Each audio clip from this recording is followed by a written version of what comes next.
فاسألوا أهل الذكر إن كنتم لا تعلمون۔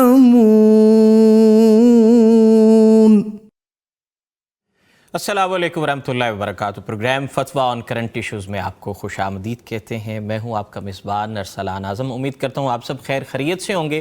ہر پیر اور جمعرات کی شب حسب معمول آپ کی خدمت میں حاضر ہوتے ہیں۔ خیر الناس من ینفع الناس، لوگوں میں بہتر وہ ہے جو خیر بانٹتا ہے، آسانی بانٹتا ہے۔ لیکن سوسائٹی جس جانب چل رہی ہے، مجھے لگتا ہے خیر بانٹنے والے جو ہے وہ کم ہو گئے ہیں، لیکن ہیں ضرور۔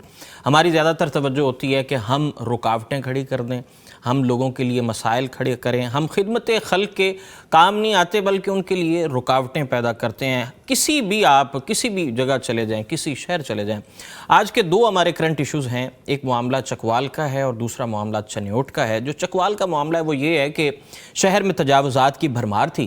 بالآخر جو ہے وہ کچھ لوگ تھے، انہوں نے تنگ آ کر آخرکار انہوں نے اپنا جو ہے احتجاج ریکارڈ کرایا اور انہوں نے ڈسٹرکٹ ایڈمنسٹریشن سے اپیل کی کہ ان کو ختم کیا جائے۔ سب سے پہلے تو اس پر بات کریں گے۔ فضیلت الشیخ مفتی عبدالولی خان صاحب ہمارے ساتھ موجود ہیں، ملک کے نامور مفتیان کرام فضیلت الشیخ مفتی نعمان فاروقی صاحب ہمارے ساتھ موجود ہیں۔ جو پہلا کرنٹ ایشو ہے مفتی صاحب، اس پر گفتگو کرتے ہیں۔ یہ جو رکاوٹیں کھڑی کرنے والے لوگ ہیں، ناجائز رستہ روک لینا، گزرگاہوں کو بند کر دینا، اس سے متعلق شریعت کیا کہتی ہے اور کیا شرعی احکام کیا ہے؟ مفتی صاحب اس پر روشنی فرمائیں۔ الحمدللہ والصلاة والسلام علی رسول اللہ، اما بعد۔ راستوں کو روکنا، راستوں کو بند کر دینا، اہل ایمان کو، انسانوں کو، لوگوں کو تکلیف پہنچانا، یہ نہایت شنیع عمل ہے، برا عمل ہے، اور اللہ کے نبی صلی اللہ علیہ وسلم نے اس سے منع فرمایا ہے۔ ایک حدیث مبارک میں یہ آتا ہے کہ جہاد بہت بڑا عمل ہے، عظیم عمل ہے، لیکن جو شخص راستوں کو روکے اور اسی طرح راستوں کو بند کر دے، اس کا وہ جہاد والا عمل بھی باطل ہو جاتا ہے۔ سنن ابی داؤد شریف میں یہ حدیث ہے، اللہ کے نبی صلی اللہ علیہ وسلم نے فرمایا، من ضیق منزلا او قطع طریقا او آذى مؤمنا فلا جہاد لہ۔ جس شخص نے کسی جگہ کو تنگ کر دیا، جگہ وسیع تھی، اس نے تجاوزات قائم کر کے اس کو بند کر دیا، یا پھر راستے کو کاٹا، راستے کو بند کر دیا، یا پھر اس نے کسی مومن کو ایذا اور تکلیف پہنچائی، فلا جہاد لہ، اس کا جہاد کوئی جہاد نہیں ہے۔ اسی طرح اللہ کے نبی صلی اللہ علیہ وسلم نے یہ جو راستوں سے تکلیف دہ چیزیں ہٹانا ہے، اس کو ایمان کا ایک درجہ قرار دیا ہے۔ اللہ کے نبی صلی اللہ علیہ وسلم نے فرمایا، الایمان بضع و سبعون شعبۃ، ایمان کے 70 سے اوپر کچھ شاخیں ہیں، اور ان میں سے افضلها قول لا الہ الا اللہ، سب سے افضل شاخ، سب سے افضل شعبہ وہ لا الہ الا اللہ کہنا ہے، اور وَأَدْنَاهَا إِمَاطَةُ الْأَذَىٰ عَنِ الطَّرِيقِ، اور اس سے جو کم تر درجہ ہے وہ کیا ہے؟ راستے سے تکلیف دہ چیز کو ہٹانا۔ دوسری حدیث میں اللہ کے نبی صلی اللہ علیہ وسلم نے فرمایا، یمیت الأذىٰ عن الطریق صدقہ، بندہ راستے سے تکلیف دہ چیز کو ہٹائے، یہ صدقہ ہے۔ تو یہ ساری باتیں، اور اللہ کے نبی صلی اللہ علیہ وسلم نے صحابہ کو منع فرمایا راستوں پر بیٹھنے سے، یعنی کہ وہ لوگوں کی گزرگاہیں ہیں، ان کو تکلیف اور اذیت پہنچتی ہے، تو اللہ کے نبی صلی اللہ علیہ وسلم نے فرمایا یہ راستوں پر بیٹھنے سے اجتناب کرو۔ صحابہ کرام نے کہا کہ ہمارا تو اور بیٹھنے کی کوئی جگہ ہے ہی نہیں، تو ہم یعنی کہ حجرے یا بیٹھک یا ایسی کوئی جگہ ہے نہیں، تو آپ صلی اللہ علیہ وسلم نے پھر فرمایا کہ آپ نے کیا پھر کرنا ہے؟ غض البصر، نگاہ کو نیچے رکھنا ہے، اور اسی طرح جو راہ کو نہیں سمجھتا اور یعنی کہ راستہ اسے معلوم نہیں، اس کو راستہ بتلانا ہے، جو سلام کہے اس کو سلام کا جواب دینا ہے وغیرہ، یہ نصیحتیں فرمائی۔ تو اصل یہ ہے کہ راستے بند کر دینا، تجاوزات بنانا، اور اسی طرح یعنی کہ گزرگاہوں کو تنگ کر دینا، یہ نہایت برا عمل ہے، جائز نہیں ہے، اور راستوں سے تکلیف دہ چیز کو ہٹانا یہ ایمان کا شعبہ ہے اور ایمان کا ایک حصہ ہے۔ تو یہ جو لوگ کرتے ہیں یہ دین کے روح سے جائز بالکل نہیں ہے کہ راستوں کو بند کر دیتے ہیں اور تجاوزات کھڑی کر دیتے ہیں، روڈوں کو بند کر دیتے ہیں. کیا ہو رہا ہے؟ شادی ہو رہی ہے، راستہ ہی بند ہے. کیا ہے؟ فوتگی ہو گئی ہے، راستے ہی بند ہے. وہ اللہ کے بندو، فوتگی ہو گئی ہے تو اس بندے کو جو ہے نا ثواب پہنچانے کے لیے کوئی کام کرو، کوئی صدقہ دے رہے ہو. تم تو ایسا کام کر رہے ہو کہ یہ جو ہے نا ایک ایذا ہے، تکلیف پہنچا رہے ہو. شادی ہے تو خوشی کا موقع ہے تو خوشی بانٹو لوگوں میں، تم تو تکلیف دے رہے ہو. اسی طرح لوگ یہ جلسے جلوس وغیرہ باہر صورت، تو یہ طریقہ جو ہے جائز نہیں. اور حکومت پر یہ لازم ہے کہ اپنی رعیت کے لیے سہولت فراہم کرے اور ہر اس کام سے لوگوں کو نجات دلائے جن سے لوگوں کو تکلیف پہنچتی ہے، اذیت پہنچتی ہے اور ان کے امور میں یہ جو ہے نا رکاوٹ پیدا ہوتی ہے. اب یہ کوئی بیمار ہو سکتا ہے، اسی طرح ہسپتال جا رہے ہیں، کوئی دوسرے ایسے مسائل ضروری آنا جانا ہوتا ہے تو یہ راستے انہوں نے بند کر دیے ہوتے ہیں. تجاوزات لگا کے سڑک چھوٹی کر دیتے ہیں تو گاڑی نہیں گزر سکتی. 2 گاڑیاں آ جائیں، ادھر سے آ رہی ہے ادھر سے جا رہی ہے، تو تجاوزات کی وجہ سے یہ صحیح طریقے سے گزر نہیں سکتے. رش اور اسی طرح ازدحام بن جاتا ہے اور لوگوں کو پھر ضرور تکلیف ہی ہوتی ہے.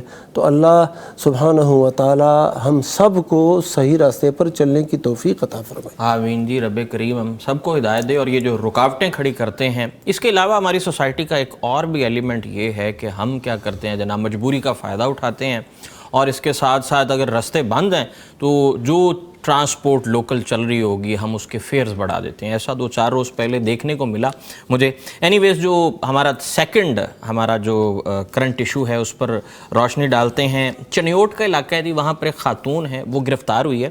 اس نے ایک باقاعدہ منظم ایک گینگ بنایا ہوا تھا اور وہ ریپ کیسز کے مقدمات بنوا کر جو ہے لوگوں کو پھنساتی تھی اور ان پر جھوٹے مقدمات کیے جاتے تھے. اسی حوالے سے فضیلت الشیخ مفتی نعمان فاروقی صاحب، مفتی صاحب یہ جو ریپ یا زنا کے جھوٹے الزامات ہیں اس سے متعلق شریعت کیا کہتی ہے؟ یہ کتنا سنگین جرم ہے یہ جو خاتون گرفتار ہوئی ہے چنیوٹ کا علاقہ، اس پر روشنی فرمائیے. ان الحمد للہ والصلاۃ والسلام علی رسول اللہ. اصل میں ایسا ہے کہ جو کسی پہ الزام لگائے زناکاری کا تو اس کی تو سزا شریعت نے مقرر کی کہ وہ 80 کوڑے اسے لگیں گے اور اس کی گواہی بھی پھر قبول نہیں کی جائے گی. اللہ اکبر. یعنی ایسے لوگوں کی، کیونکہ انہوں نے معاشرے کے اندر جھوٹ پھیلایا، نشر کیا، وہ قابل اعتبار نہیں ہے اس معاشرے کے اندر. تو ایک ہے اپنے ساتھ کسی کو الزام دینا کہ اس نے میرے ساتھ ایسے کیا ہے، تو یہ خود تو نہیں، لیکن جس کے ساتھ وہ الزام لگا رہی ہے یا لگا رہا ہے وہ تو ظاہر ہے اس پہ تو الزام آ گیا نا ایک قسم کا. تو اس وجہ سے اس کے لیے تعزیری سزا ہوگی. جو بھی جج مناسب سمجھیں کہ اس کے اثرات کہاں کہاں پہنچے اور کیسے کیسے معاشرے کے اندر افراتفری پھیلی اور الزامات، اور ظاہر ہے جن کے اوپر لگے الزامات وہ ایک جرم ہے. اچھا، اس میں ہمارے سامنے جو بات آتی ہے وہ یہ ہے کہ جو جن کے جرم ہوتے ہیں، جن کے خلاف مقدمہ ہونا چاہیے وہ نہیں ہو پاتا، دیر لگتی ہے. اور ایسے لوگ جو تھانے کے ٹاؤٹ ہوتے ہیں ڈیفینیٹلی اور جانتے ہیں، اور اسی طرح جن کا تعلق عدالت وغیرہ سے ہوتا ہے آنا جانا، وہ بڑے شیر ہوتے ہیں مقدمے کرانے میں. قانونی اداروں سے بھی ریلیکسیشن مل رہی ہوتی ہے. جی. تو اس کا مطلب ہے کہ ہمارے نظام کے اندر کمزوری ہے کہ جو مقدمہ نہیں بنتا وہ ہو رہا ہے، اس کی FIR کٹ رہی ہے، اور جو نہیں ہونا چاہیے، جس کی نہیں کٹنی چاہیے اس کی کٹ رہی ہے. بالکل. اور بے گناہ ہیں، یعنی یہ بے گناہ لوگ پھنسے ہوئے ہیں اور وہاں پہ جو مجرم ہے وہ چھوٹے ہوئے ہیں، ان کے خلاف FIR درج نہیں ہو رہی. یہ نظام کی سکم کی دلیل ہے. جی بالکل ایسا. اس میں اہم جو بات ہے وہ یہ ہے کہ دیکھیے ہم میں سے ہر ایک نے اپنی زندگی کا ایک ایک حساب، ایک ایک جو ہے نا وہ لمحے کا حساب دینا ہے. تو ہمیں چاہیے کہ ہم یہ نہ دیکھیں کہ ہمیں عارضی فائدہ کیسے حاصل ہو سکتا ہے، ہم یہ دیکھیں کہ ہم اگر کسی کو اذیت پہنچائیں گے کسی بھی ذریعے سے، بالکل وہ چھوٹی ہو بڑی ہو، تو بہت بڑی بات ہے نا کہ آپ بلیک میل کر کے کسی کو اس سے پیسے نکلوائیں، بلیک میل کریں، اور پھر مقدمات بھی اور سب کچھ، اس کا معاشرے کے اندر تاثر ویسے عموماً ہوتا تو ایسے ہی ہے کہ ایسے لوگوں کو استعمال کیا جاتا ہے جو اس کیٹیگری کے ہوتے ہیں، مالی فائدہ لیا جاتا ہے، یا کچھ نہ کچھ اس میں ہوتے ہیں، ان سے پھر مزید کروا کے کچھ ایسا کروائے جاتے ہیں. لیکن یہ بھی جرم ہے. اس معاشرے کے اندر بھی جرم ہے، اور نبی کریم صلی اللہ علیہ وسلم کے ارشاد کے مطابق کہ میں اللہ تعالیٰ کے سامنے اس حال میں پیش ہوں کہ میں کسی پہ ظلم نہ کیا ہوں، میں اس حال میں پیش ہونا چاہتا ہوں۔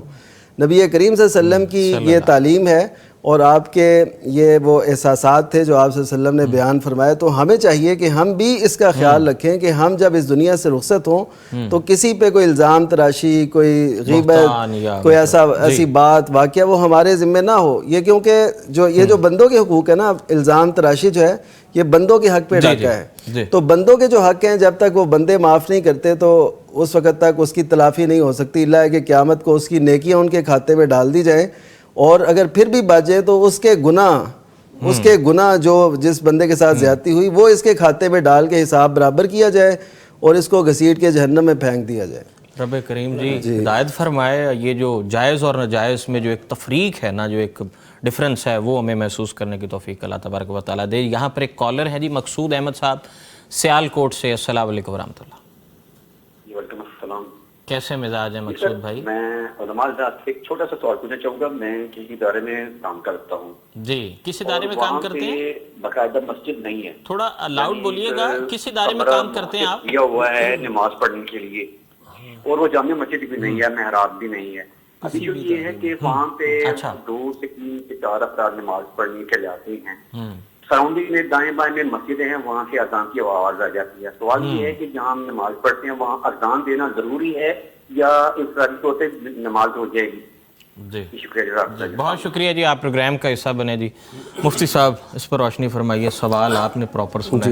جی جی، یہ مسلمانوں پر، مردوں پر جماعت کے ساتھ نماز پڑھنا یہ واجب ہے، ضروری ہے جی۔ صحیح مسلم کے اندر حدیث ہے، اللہ کے نبی صلی اللہ علیہ وسلم کے بارے میں عبداللہ بن مسعود رضی اللہ تعالی عنہ بیان کرتے ہیں کہ یہ جو جماعت کے ساتھ نماز پڑھنا ہے وہاں پر حیث ینادا بہن، جہاں پر ان کے لیے اذان کہی جاتی ہے، تو اس سے یہ معلوم ہوتا ہے کہ سب سے پہلے مسلمان مرد یہ کوشش کریں کہ جہاں مسجد قریب ہے اور وہاں پر اذان ہوتی ہے تو نماز باجماعت اس مسجد میں ادا کریں جی۔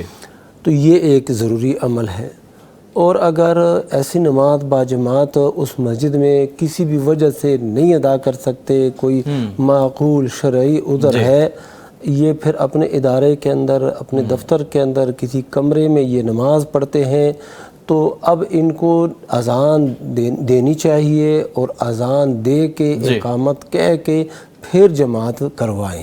تو یہ جو ہے نا سب سے افضل طریقہ ہے۔ ایک تو یہ ہے کہ بندہ انفرادی طور پر نماز پڑھ رہا ہے، تو انفرادی طور پر جب یہ نماز پڑھے گا تو اس کے لیے اس شہر، اس آبادی کی اذان وہ کافی ہے جی۔ اقامت کہے یا نہ کہے کوئی حرج نہیں، اذان کہے یا نہ کہے کوئی حرج نہیں، لیکن جب جماعت ہو رہی ہو تو اس کے لیے اذان اور پھر اقامت یہ کہنا یہ یعنی کہ ضروری تو ہم نہیں کہتے، لیکن یہ ہے کہ یہ ایک مسنون طریقہ ہے، اور اللہ کے نبی صلی اللہ علیہ وسلم کے صحابہ کرام اسی پر ہی عمل کرتے تھے۔ یعنی کہ باجماعت جو ہے نماز پڑھنے کا اس کا ایک مسنون طریقہ جو ہے وہ اکارڈنگ ٹو اسلامک پرنسپلز وہ اپنانا چاہیے جی۔ شرعی سوالوں کا سلسلہ جناب شروع کرتے ہیں جی۔ تو سب سے پہلے یہ جی شادی سے متعلق جو پہلا سوال ہے کہ لڑکی کے والدین ذات کی وجہ سے شادی نہیں کر رہے، جس جگہ وہ شادی کر رہے ہیں لڑکی بالکل راضی نہیں، تو کیا میں کلام لے کر ان کے گھر رکوا سکتا ہوں تاکہ لڑائی کے والدین آسانی سے مان جائیں؟ تو مفتی صاحب اس پر ذرا روشنی فرمائیے کہ یہ کیا معاملہ ہے، کلام کیا چیز ہے، اور دوسرا یہ جو ذات پات کا ایک جو ایلیمنٹ ہے یہ آج کل بڑھتا جا رہا ہے یا کم ہوا؟ جی، سوال کی نوعیت سے یہ واضح ہوتا ہے کہ وہ جو صاحب ہیں وہ چاہتے ہیں کہ یہاں پہ شادی ہو، لیکن گھر والے کہیں اور شادی کرنا چاہتے ہیں، لڑکی کے گھر والے۔ جی جی۔ تو اب اس کی خواہش ہے کہ میں کوئی عاملوں کے ذریعے سے کوئی لے کے نا کوئی کلام یعنی کوئی جادو کوئی ایسی چیز کوئی محبت، یہ جو لکھا ہوتا ہے نا کہ محبوب آپ کے قدموں میں، بالکل ایسا دیکھنے کو ملتا ہے، ہر رکشے پہ لکھا ہے، ہر دیوار پہ لکھا ہوا ہے. تو یہ اسی طرح کی چیزیں لے کے نا یہ اصل میں پلوانا چاہتے ہیں کہ میں ان کو پلاؤں اور وہ مان جائیں کہ میں نے ادھر ہی تعویذ گھول کے یا ایسی کوئی. اور یہ پوچھنے کا مقصد یہ ہے کہ مجھے اللہ تعالیٰ کی ہاں کوئی پکڑ تو نہیں ہوگی اگر میں ایسے کرتا ہوں. یہ یعنی نیکی کا جذبہ بھی موجود ہے، لیکن پیچھے جو اتنی باتیں گزر چکی ہیں، یعنی جو زندگی میں انہوں نے کیا، تعلق قائم کیا یا رابطے رکھے، وعدے دیے، سب کچھ کیا، یہ ساری چیزیں بھی تو شریعت کے اندر محل نظر ہیں. قرآن مجید میں اللہ تعالیٰ نے عورتوں کے لیے علیحدہ، مردوں کے لیے علیحدہ فرمایا کہ جو اہل ایمان ہیں وہ بھی چھپی دوستی رکھنے والے نہیں، اور جو عورتیں ہیں جو مومنہ ہیں وہ بھی چھپی دوستی رکھنے والے نہیں ہوتے. آج کا نا یہ بہت بڑا المیہ ہے کہ اس کو بالکل ناجائز نہیں سمجھا جاتا. ہم سے سوال ہوتے ہیں نا، لوگوں کو پتہ چلتا ہے، نوجوانوں کے سوالات آتے ہیں اور ایسے اسے پتہ چلتا ہے کہ یہ چاہتے یہ ہیں کہ جہاں ہم چاہتے ہیں نا شادی وہیں ہو جو ہم نے وعدے کیے ہیں، باقی اگلے مسائل ہمیں بتائیں کہ اس کے بعد کیا ہوگا. یعنی وہ جو پہلے کرتے رہے ہیں یا کر رہے ہیں اس پہ کوئی نظر نہیں رکھتا کہ شریعت میں کسی غیر محرم سے ایسے تعلق رکھنا وہ ٹھیک ہے کہ اس کے ساتھ اتنی گپ شپ لگے، اس کے ساتھ ایسا ہو اور ویسے ساری باتیں ہوتی رہیں اور کہیں کہ جی اب کلام پڑھیں گے تو اسے پہ گناہ تو نہیں ہوگا. اصل ایسا ہے کہ جادو کے ذریعے سے کوئی بھی ایسا عمل کرایا جائے غیر شرعی طریقے سے وہ درست نہیں ہے. ہاں کسی سے محبت ہو جاتی ہے، ظاہر ہے اس کی ہم کلی نفی نہیں کرتے. آپ کسی جگہ رہ رہے ہیں، پڑھ رہے ہیں، کوئی کام کاج، تو ایسے محبت ہو جاتی ہے کسی کے انداز سے، کسی کی صلاحیت سے. تو اس کے لیے ایک پراپر وے ہے. ایک تو اللہ تعالیٰ سے دعا کی جائے اور دوسرا اس کے گھر والوں سے سیدھی بات کی جائے اپنے بڑوں کے ذریعے سے، جو ہمارے معاشرے میں ایک رائج طریقہ ہے، پراپر طریقہ، جی پراپر طریقہ ہے، اس ذریعے سے ہو تو ٹھیک ہے، نہ ہو تو اس کو زندگی کا غم نہیں بنانا. اس طرح پھر اس کی بھی زندگی مشکل، اپنی بھی مشکل. اور یہ آج جو طلاق کی اور خلے کی زیادہ ریشو ہے، تناسب زیادہ بڑھ رہا ہے، اس پہ اس چیز کا بہت بنیادی کردار ہے. یہ جو بلیک میجک کیا جاتا ہے. مجھ سے ایک نوجوان نے سوال کیا، کہتا ہے جی میری وہ اہلیہ ہے اور میرے بیڈ پہ لیٹی ہوئی ہے اور تصویریں اپنے آشنا کی، اور اس میں وہی سوٹ اس نے پہنا ہوا ہے جو ہمارے گھر والوں نے اسے دیا ہے. اللہ اکبر. تو یہ جب عالم یہاں پہ پہنچ جائے تو آپ خود بتائیے کہ اس میں ایسی باتیں. بہرحال یہ ہے کہ چلیں اللہ کا خوف پھر بھی ہے کہ میں کلام اگر پڑھ کے دوں اور ایسا کچھ ہو جائے تو قیامت میں پکڑ تو نہیں ہوگی. اصل میں ایسا ہے کہ جو بھی ہم ایسی کوئی بھی زیادتیاں کرتے ہیں، ہماری زندگی کی ایک فلم بن رہی ہے، تو وہ فلم جب ریلیز ہوگی روز قیامت یوم تبلی السرائر، تو پھر یہ بہت سے راز کھلیں گے، کیا کیا ہوتا رہا اور کیا کیا کیا جاتا رہا. تو اس وجہ سے ہم سب کو ان ابتدائی معاملات سے، اب دیکھیے نا غض بصر کا حکم ہے، کسی غیر محرم سے تنہا ہونے کا سے روکا گیا، اس سے گفتگو سے ایسی، اور اسی طرح عورت کو روکا گیا کہ وہ ایسی آواز میں گفتگو نہ کرے. تو یہ سارے مراحل ہیں جنہیں ہمیں کنٹرول میں کرنا چاہیے. جی یہاں پر جی ہمارے ساتھ ایک کالر موجود ہیں. جی السلام علیکم ورحمۃ اللہ. وعلیکم السلام ورحمۃ اللہ وبرکاتہ. جی کیسی ہیں آپ؟ ٹھیک ہیں، خیر خیریت سے آپ؟ اللہ کا شکر الحمدللہ. جی فرمائیے. میں نے پوچھنا تھا، 2 کوسچن ہے میرے. جی ایک تو سترے کی لمبائی کا پوچھنا تھا کہ سترے کی لمبائی کتنی ہونی چاہیے، اور دوسرے میں نے یہ پوچھنا تھا کہ فجر اور عصر میں جو فرشتوں کی ڈیوٹیاں بدلتی ہیں تو وہ ان کی ٹائمنگ، یعنی پہلی اذان ہوتی ہے، پھر اس کے بعد دوسری تیسری، جو پورا آدھا گھنٹہ 45 منٹ اذانیں ہوتی رہتی ہیں، پھر بندہ، تو ٹائمنگ کا پوچھنا تھا کہ اب جو اہم ٹائم ہے کون سا ہے کہ بندہ اس وقت کو زیادہ ترجیح دے کر جلدی جو ہے وہ نماز اپنی ادا کرے. تو یہ ذرا نا مجھے کنفیوژن تھی کہ فجر میں اور عصر میں جو ہے وہ ٹائمنگ کا تھوڑا سا ہمیں اشارتاً وہ بتا دیں کہ کس میں جو ہے وہ ڈیوٹیاں فرشتے آتے ہیں اور ہماری تازہ رپورٹ لے کے جاتے ہیں. اول وقت ہے، آخر وقت ہے، درمیان ہے، یا پورا ٹائم عصر کا جو ہے سورج طلوع اور مغرب غروب ہونے تک کا ٹائم ہے، یا کہ تھوڑا ہی ٹائم ہوتا ہے؟ جی بہت شکریہ. جی اس کے بارے میں جی بہت شکریہ، آپ ہمارے پروگرام کا حصہ بنے. جی مفتی نعمان فاروقی صاحب، یہ ایک تو وہ سترے کی لمبائی اور سیکنڈ جو ہے وہ فرشتوں کی آمد کے حوالے سے اچھا سترے کی جہاں تک لمبائی ہے نا، تو حدیث میں واضح ہے مثل موخرۃ الرحل، کہ جو پالان ہوتا ہے نا اونٹ کا، اس دور میں ظاہر ہے یہ پیمائش کے نہ وہ یہ تھی ہمارے جیسے فٹ وغیرہ ہوتے ہیں، نہ کوئی ایسا، وہ یہی تھا. اسی طرح وقت بتانے کے لیے ان کے اپنے پیمانے تھے. تو آپ صلی اللہ علیہ وسلم کا ارشاد ہے واضح کہ جو اونٹ کا جو پالان ہوتا ہے اس کی جو پچھلی لکڑی ہے اس کے برابر ہونا چاہیے. اس کو جب ہم پیمائش میں لاتے ہیں تقریباً 1.5 فٹ یا 2 فٹ تک وہ ہوتا ہے, تو اتنا ستھرا ہونا چاہیے جو ہو. اس کی دوسری دلیل یہ ہے کہ نبی کریم صلی اللہ علیہ وسلم جب صحرا میں یا کہیں باہر ہوتے تھے تو نیزہ اپنے سامنے گاڑا جاتا تھا ان کے سامنے, یعنی نیزے کی لمبائی تو آپ جانتے ہیں کہ وہ 5-6 فٹ بھی ہو سکتی ہے, تو وہ گاڑا جاتا تھا. تو اس سے پتہ چلتا ہے کہ ایک مناسب جو ہے نا وہ ہونی چاہیے. اگر ہم گھروں میں جیسے ہوتے ہیں کوئی مثلا ٹیبل ہے جیسے چھوٹی چھوٹی ہاں ایسی کوئی چیز رکھ لیں وہ بھی ٹھیک ہے, اور اسی طرح کوئی کرسی ہے اس کا کوئی پایا ہے وہ اس کو بھی ستھرا بنا سکتے ہیں, یعنی ایسے ستھرے ہونے چاہیے. اور ایک حدیث میں جو یہ آتا ہے کہ اگر کوئی چیز نہ ملے تو تم پھر وہ لکیر ہی کھینچ لو, وہ حدیث ثابت نہیں ہے, وہ ضعیف حدیث ہے. اچھا وہ صحابہ کرام وہ تیر والا جو ایک مفتی صاحب کانسیپٹ ہے وہ آپ ہائٹ کا ذکر کر رہے تھے, اس پر بھی تھوڑی سی جی وہ تیر ہو یا کوئی نبوی میں جی کوئی بھی چیز انہیں ملی ہے تو 5-6 فٹ کی بھی مثال ہے, اور اس کے علاوہ بھی جو ہے بالکل, اور چھوٹے سے چھوٹا جو ہے نا وہ آپ یعنی فٹ کا اندازہ کر لیں, 1.5 فٹ کا کر لیں, تقریباً اتنی وہ پیمائش بنتی ہے اس کی, تو اتنا کم از کم ہونا چاہیے. بہت چھوٹا ہی مثلا کوئی یہ چھوٹی سی بوتل رکھ کے آگے اس کو ستھرا بنا لیتے ہیں, یہ اتنا مناسب نہیں ہے. جو یعنی موخرۃ الرحل ہے نا اس سے اس کی مطابقت نہیں ہے. تو یہ ستھرے کے حوالے سے اتنی احتیاط کرنی چاہیے, اور ستھرا رکھنا بھی ضرور چاہیے. اور وہ فرشتوں کی آمد ہاں فرشتوں کی آمد کے حوالے سے ایسا ہے کہ جب بھی شریعت کوئی چیز بتاتی ہے تو اس کا مطلب یہ ہوتا ہے کہ بندے اس میں مسابقت کریں, پہل کریں, آگے بڑھیں. تو فرشتے جب عصر کو اور فجر کو آتے ہیں نا, کہ وہ وقت ہے جب اول وقت ہے اس میں فرشتوں کی آمد. فرشتے اول وقت کو پسند کرتے ہیں. نبی صلی اللہ علیہ وسلم نے بھی اول وقت کی تلقین کی نا, آپ صلی اللہ علیہ وسلم پہلے وقت میں نماز پڑھتے تھے, وقت ہوتا تھا اور آپ نماز پڑھتے تھے, اور آپ صلی اللہ علیہ وسلم کی تعلیمات اور آپ کا جو عمل دیکھیں اس میں یہی اول وقت. تو ہم یہ تو یقینی طور پہ کہہ سکتے ہیں کہ اول وقت تو بالاولیٰ شامل ہے ہر صورت میں. باقی جو دوسرے وقت ہیں, تیسرے وقت ہیں, اس حدیث میں جو لفظ ہے نا وہ کہتے ہیں فرشتے جا کے اتیناہم وہم یصلون, ہم جب آئے ان کے پاس تو وہ نماز پڑھ رہے تھے, جب واپس آئے تو تب بھی وہ نماز پڑھ رہے تھے. تو اس کا مطلب یہ ہے کہ جس بھی مسجد میں یا جہاں بھی نماز پڑھ رہے ہوں گے اللہ تعالیٰ, کیونکہ وہ نماز کے اوقات کے اندر ہی پڑھ رہے ہیں, تو اللہ تعالیٰ ان کو محروم نہیں کرے گا. اللہ تعالیٰ تو یہ چاہتے ہیں کہ میرے بندے میری رحمت حاصل کریں, تو وہ محروم نہیں رہیں گے. اول وقت میں پڑھیں یا متوسط یا آخر میں, وہ انشاءاللہ اس حدیث کی روح سے, کیونکہ اس حدیث میں جو الفاظ بتائے گئے نا, ہم جب آئے تو وہ نماز پڑھ رہے تھے, جب ان سے ہو کے آئے تب بھی وہ نماز پڑھ رہے تھے.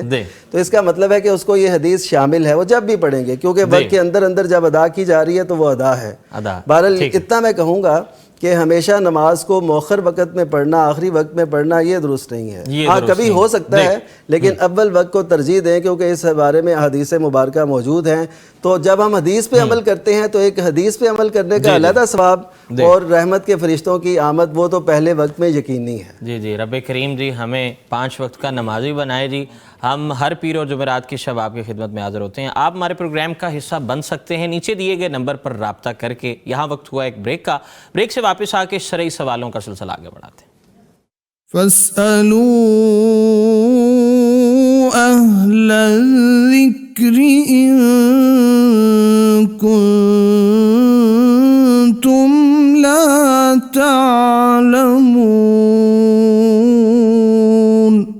فَاسْأَلُوا أَهْلَ الذِّكْرِ إِن كُنتُمْ لَا تعلمون.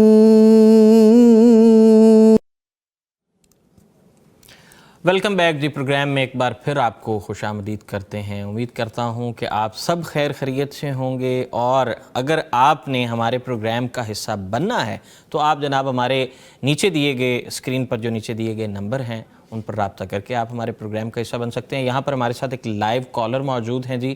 السلام علیکم ورحمۃ اللہ. ٹی وی کی آواز کم کر دیجئے کائنڈلی, بلکہ بند کر دیجئے ٹی وی. بند کر ٹی وی کے بعد.